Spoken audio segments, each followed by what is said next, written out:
Hi Pete, here's the video for MOR 2, Beginnings of Football. Football is a favorite pastime among many Americans. It can be a very serious topic depending on who you talk to. Many people grew up playing football, some went to college to play on a scholarship. For a few lucky individuals, they get to play football as a career. But how did football become the favorite American pastime that we know and love today? Early American football was closely related to association football and rugby. In the 19th century, there were many different forms of football being played in colleges across the East Coast. At Harvard, there was a tradition called Bloody Monday that began in 1872. It was a mass game played between the freshman and sophomore students. Due to the lack of organization and violence, football was banned at Harvard for 12 years. A Yale University graduate named Walter Camp introduced important rule changes to create American football in 1869. His changes included line of scrimmage, the down and distance rules, and the legalization of blocking. Allowing blocking truly changed how the sport was played, and teams began to create intricate and complex blocking tactics. One such blocking tactic was the flying wedge, also known as the V-trick formation.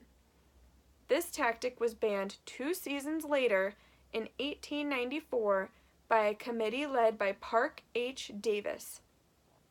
His reasoning was that it caused too many injuries. Although his playing career for Yale ended in 1882, Walter Camp was still involved with the American football world. He was a member at annual rules meeting for a majority of his life. He also personally selected an annual All-American team every year from 1889 through 1924. After his death in 1925, the Walter Camp Football Foundation went on to select All-American teams in his honor. He is considered the father of American football.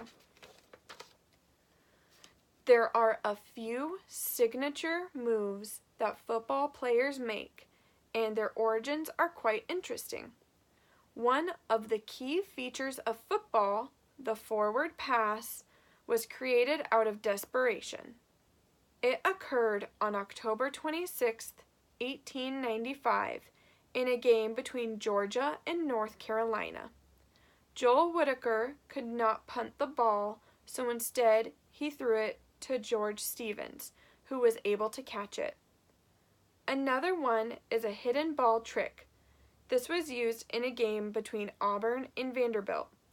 On November 9, 1895, John Heisman and Reynolds Tichenor performed a hidden ball trick to earn Auburn's only touchdown of the game. Heisman used this trick in the 1897 game against Pop Warner of Georgia. Pop Warner later used this trick in 1903 against Harvard, bringing the hidden ball trick into national attention. Here are your words for this week. Year, year, year. Origins, origins, origins, origins. Features, features, features, features. Created, created, created, created. Could, could, could.